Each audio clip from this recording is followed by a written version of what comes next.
கடவுள் அருள் டிவி நேயர்களுக்கு உங்கள் சிவயோகி சிவசக்திமான் சுவாமிகள் வணக்கத்தை கூறிக்கொண்டு என்னுடைய குருநாதரை நான் வணங்கிக் கொள்கிறேன். ஓம் குருப்யோ நம நற்பவி நற்பவி நற்பவி. ஓம் காஞ்சிவாசாய வித்மகே சாந்தரூபாய தீமகே தன்னோ சந்திரசேகர பிரச்சோதயாத். என்னுடைய ஆத்மார்த்த தெய்வமான மகாகாளியை வணங்குறேன். ஓம் காளிகாசாய வித்மகே மசான வாசின்ன தீமகே தன்னோ அகோர பிரச்சோதயாத். அன்பு நேயர்களே, இப்பொழுது நான் கூற இருக்கும் விஷயம் என்னவென்றால் செவ்வாய் பயிற்சி பலன்கள். நவ கிரகங்களிலே படைத்தளபதி என்று சொல்லக்கூடிய செவ்வாய், அந்த செவ்வாய் கிரகம் இன்று முதல் தனுசு ராசியிலிருந்து மகர ராசிக்கு பிரவேசம் செய்கிறார். மகர ராசின்றது செவ்வாய் உச்ச வீடு. மகரத்தில் செவ்வாய் இருந்தால் உச்சம் என்றால் சக்தி அதிகம் என்று சொல்லப்படுகிறது. அந்த செவ்வாய் பகவானுக்கு ஏற்கனவே அவர் படைத்தளபதி, போர் வீரன், கம்பீரமானவன், பூமிகாரகன், அப்படி சொல்லக்கூடிய அந்த செவ்வாய் பகவான் இன்னும் சக்திகள் அதிகமாக பெற்று அந்த ராசியில் விளங்கப் போகிறார். அது வரும் மார்ச் மாதம் 13ஆம் தேதி வரை அங்கே வீட்டிற்கப் போகிறார். சரியாக ஒரு 38 நாட்கள், 1.5 மாத காலங்கள் அவருடைய பயிற்சி என்பது சொல்லப்படுகிறது. அந்த வகையிலே 38 நாட்கள் அந்த ராசியிலே வீட்டிற்கப் போகிறார். அவர் உச்சம் பெற்று அந்த மகர ராசியில் வீட்டிற்கும் பொழுது பலவிதமான மக்களுக்கு ஏற்படும் துன்பங்கள் எல்லாம் விலகப் போகிறது. எப்படி விலகப் போகிறது என்றால், இதுவரை அரசாங்கம் மக்களின் கோரிக்கையை ஏற்காமல் இருந்து வந்த காலம் போய் இப்பொழுது மக்களின் கோரிக்கையை ஏற்று அரசாங்கம் முன்வந்து மக்களுக்கு தேவையான நலத்திட்ட உதவிகளை அறிவிக்கும், அவர்களுக்கு பாதுகாப்பாக இருக்கும். இதனல்லாமல் நமது இந்திய அரசாங்கத்திலே பாதுகாப்பு நலன் கருதி பல வகையான முயற்சிகளை செய்து நம் நாட்டு மக்கள் பாதுகாப்பாக இருப்பதற்கு வழிவகை செய்வார்கள். ஏன்னா செவ்வாய் உச்சம் பெற்றிருக்கார். அந்த வகையில் பார்க்கும்பொழுது மக்களிடையே நிலவி வந்த போட்டி, பொறாமை, சண்டை சச்சரவு எல்லாமே குறையும்.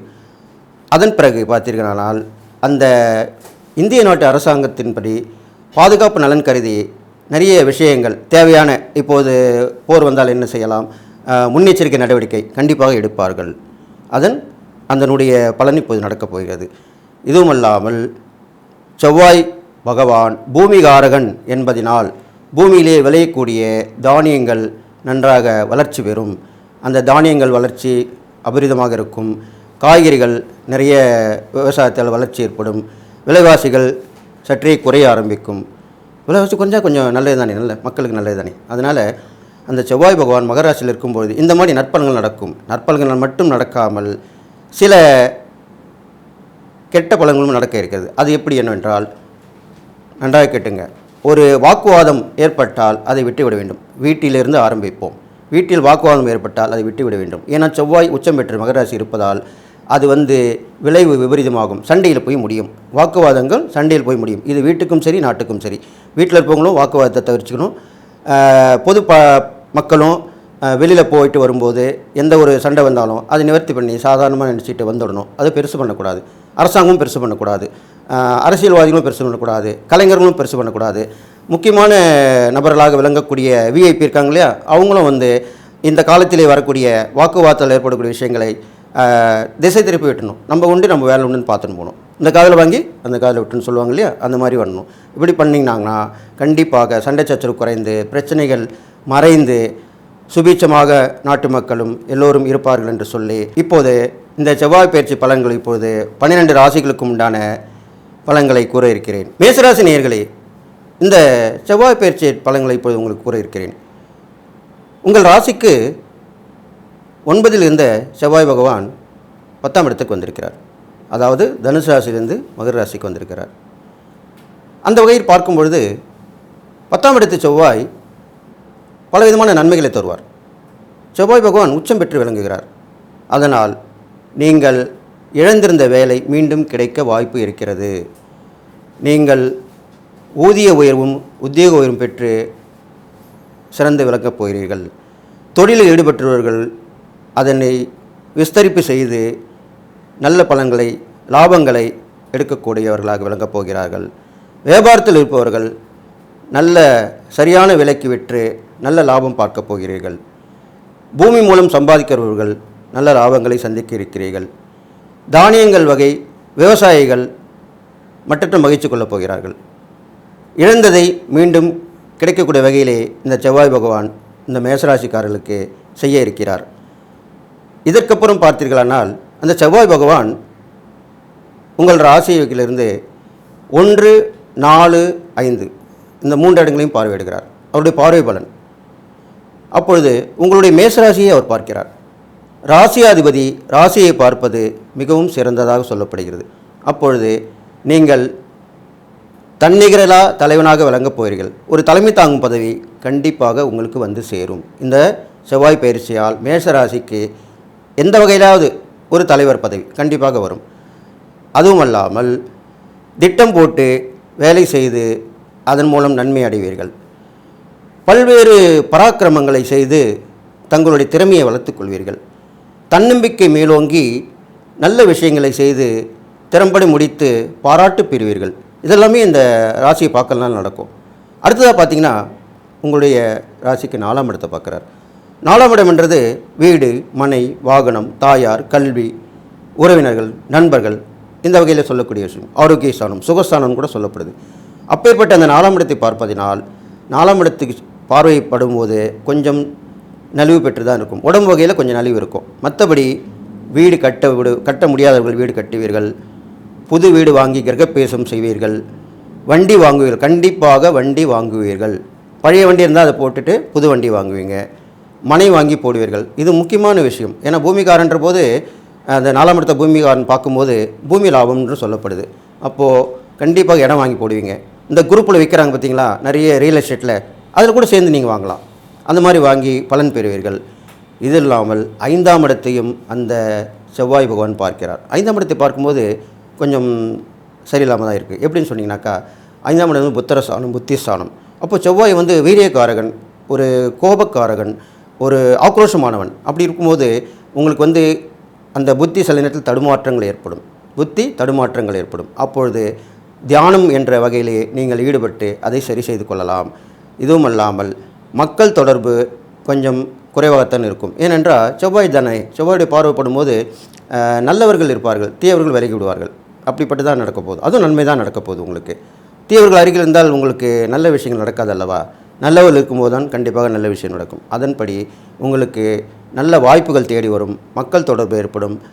புத்திர வகையிலே சந்தோஷங்கள் வரும். புத்திர இருப்பாங்க இல்லையா, குழந்தைகள், அவங்க மூலிமா அவங்க திறமைகளுக்கு ஏற்பட்ட பரிசு, பாராட்டு கிடைக்கும். அப்போ அது உங்களுக்கு சந்தோஷமான விஷயந்தான், பெருமை கொள்ளக்கூடிய விஷயமாக அமையப் போகிறது. இந்த மாதிரி இருக்குது. இதல்லாமல் இந்த செவ்வாய் நீங்கள் இந்த காலகட்டத்திலே செவ்வாய் அன்று முருகர் கோவில், நல்லா கேட்டுங்க, முருகர் மலைமேல் உள்ள முருகர் கோவில், இதுதான் முக்கியமான விஷயம். மலைமேல் உள்ள முருகர் கோவிலுக்கு சென்று வழிபட்டு வர வேண்டும். அப்போ வழிபட்டிங்கன்னா அந்த செவ்வாயில் ஏற்படக்கூடிய தீயபலன்கள் குறைந்த நற்பலன்கள் ஏற்படும். செவ்வாய்க்கு அதிதேவதை முருகப்பெருமான் என்று சொல்லப்படுகிறது. அந்த முருகப்பெருமானுடன் வள்ளி தெய்வானை, இவங்க ரெண்டும் சேர்ந்து இருக்கிற முருகப்பெருமானா இன்னும் ரொம்ப விசேஷமாக சொல்லப்படுது. சுபகாரியங்கள் நன்றாக நடக்கும். தள்ளி போன விஷயங்கள் நடக்கும். உங்களுடைய அறிவு திறமை மேம்படும். இதெல்லாமே நல்லா இருக்கும். புத்தி கூர்மை ஏற்படும். நல்லா கேட்டுங்க, புத்தி கூர்மை. ஏன்னா அந்த முருகனையும் வள்ளி தேவனையும் என்ன சொல்கிறாங்கன்னா, கிரியாசக்தி, ஞானசக்தி, அந்த மாதிரி 3 சக்தி சொல்கிறோம் இல்லையா, அது மாதிரி அந்த 3 சக்தியும் உள்ளது அந்த வள்ளி தெய்வானை முருகர். அதனால் அந்த 3 சக்தியும் உங்களுக்கு கிடைக்கும். இந்த வகையிலே நீங்கள் ஏற்றம் பெறப் போகிறீர்கள். மேசராசிக்கு கண்டிப்பாக இந்த செவ்வாய் பயிற்சி பலன் நன்மை தான் செய்ய இருக்கிறது. இருந்தாலும் உடல் நலனில் அக்கறை கொள்ள வேண்டும். உடனே மருத்துவ பரிசோதனை செய்து கொள்ள வேண்டும். அப்போ பார்த்துட்டிங்கன்னா உடனுக்குடன் தெரிஞ்சிடும். இது இல்லாமல் பிளட்டு, ரத்தம் சம்மந்தப்பட்டதும் அந்த செவ்வாய்க்கு சொல்லப்படுது. அப்போது உங்களுக்கு பிளட் டெஸ்ட் சொல்கிறாங்க இல்லையா, அந்த பிளட் டெஸ்ட் எடுத்து பார்க்கணும். அதுதான் முக்கியமான விஷயம். அது இடத்துல பார்த்தீங்கன்னாக்கா அதில் உள்ள நல்லது கெட்டது தெரிஞ்சிடும். அதுக்கேற்றபடி நீங்கள் கொஞ்சம் குறைவாக இருந்தால் அதுக்குண்டான பரிசோதனை செய்து அதுக்குண்டான மருத்துவ பாதிப்புலேருந்து விடுபட்டு வந்துடலாம். இதல்லாமல் நீங்கள் அடிக்கடி கந்த சஷ்டி கவசம் படித்து வர வேண்டும். அப்போது முருகப்பெருமான் அருள் கண்டிப்பாக கிடைக்கும். கந்த சஷ்டி கவசம்னு சொல்லுவாங்க. அது படிச்சுட்டு வரலாம். காலையில் படிக்க முடியாதவர்கள் மாலையில் படிக்கலாம். மாலையில் படிக்கும்போது காலையில் படிக்கலாம். இந்த 2 வேலையில் ஏதோ ஒரு வேலையில் படிச்சுட்டு வரணும். இது மாதிரி படிச்சுட்டு வந்தீங்கன்னா உங்களுக்கு அந்த செவ்வாயில் ஏற்படக்கூடிய நன்மைகள் அபரிதமாக நடக்கும், தீமைகள் குறையும். இது மாதிரி சொல்லிட்டு வந்திருக்கேன். இது இல்லாமல் சகோதர வகை, செவ்வாயின்ற போது சகோதரக்காரன்னு சொல்லப்படுகிறார். அப்போது சகோதர வகையிலே அக்கா, அண்ணன், தம்பி, தங்கை இவங்களாம் இருக்காங்க இல்லையா, அவங்களோட இணக்கமாக போக வேண்டும், ஒத்து போக வேண்டும். அவர் சொல்வதற்கு கொஞ்சம் சரி சரி சரி அப்புறம் பார்த்துக்கலாம் செய்கிறேன், அப்படி தான் ஒரு பாசிட்டிவான வார்த்தைகளாக சொல்ல வேண்டும். நெகட்டிவான வார்த்தைகள் சொல்லக்கூடாது. முடியாது, என்னால் பண்ண முடியாது, நீங்கள் என்ன சொல்கிறது, நான் என்ன கேட்குறது, இப்படி சொல்லக்கூடாது. இது மாதிரி பண்ணிட்டு வந்தீங்கன்னா இந்த மேசராசிக்காரங்களுக்கு இந்த செவ்வாய் பயிற்சி பலன் கண்டிப்பாக நல்லது நடக்க போகுதுன்னு சொல்லிவிட்டு நீங்கள் என்ன செய்ய வேண்டும் என்றால், இந்த செவ்வாய் பயிற்சி காலத்திலே செவ்வாய் அன்று காலையிலோ அல்லது மாலையிலோ தான் பரிகாரம் மெயினாக சொல்லப்பட்டிருக்கு. அப்போ மாலை வேளையில் சென்று 6 மணி அளவிலே சென்று 6 தீபங்கள் முருகருக்கு போட்டு வர வேண்டும். 6 தீபங்கள் முருகருக்கு போட்டு வர வேண்டும். இதனில்லாமல் தான தர்மங்கள் செய்து வரலாம். தான தர்மம் செய்யும்போது கொஞ்சம் அடிபட்டு இருப்பாங்க பார்த்தீங்க, இந்த பிச்சைக்காரலாம் பார்த்திங்கனாலே கை காலில் பேண்டேஜ் போட்டிருப்பாங்க. ஒரு சிலர் அந்த அடிபட்ட ஒரு இது இருக்கும். அப்படிப்பட்ட பிச்சைக்காரங்களுக்கு நீங்கள் உதவி பண்ண வேண்டும். அந்த வகையில் பண்ணும்போது உங்களுக்கு செவ்வாயால் ஏற்படக்கூடிய தீமைகள் விலகி நன்மைகள் தான் நடக்க போகுது. இதனால் இந்த செவ்வாய் பயிற்சி பலன் கண்டிப்பாக மேசராசிக்காரனுக்கு நல்லதும் கெட்டதும் கலந்ததாக இருக்க போகுது. நல்லது 75% நடக்காத போகுது, தீவு 25% தான். அதுலேருந்து நீங்கள் வெளிப்பட்டு வெளியே வந்துடலாம். நான் சொன்ன அந்த பரிகாரத்தில் செஞ்சுட்டு வந்தீங்கன்னா இன்னும் விசேஷமாக சொல்லப்படுதுன்னு சொல்லிவிட்டு இந்த பரிகாரத்தினால நீங்கள் இந்த செவ்வாய் பயிற்சி பலனை மீண்டு வந்துடலாம் சொல்லிவிட்டு என்னுடைய உபாசன மகாவாரை நான் வணங்குறேன். ஓம் மகிஷத் பஜாயி வித்மகி சண்டகஸ்தாய் திமிகி தன்னோ வாராகி பிரஜோதியாத் வாராகியர் பரிபூர்ண கடங்கி சொல்லி வாழ்த்தி விடைபெறுகிறேன். நன்றி, வணக்கம். கடவுள் அருள் டிவியை பார்த்தமைக்க நன்றிகள். மேலும் இது போன்ற தகவல்களை தெரிந்து கொள்ள கடவுள் அருள் டிவியை சப்ஸ்கிரைப் செய்யுங்கள். மறக்காமல் பெல் ஐக்கானை கிளிக் செய்யுங்கள்.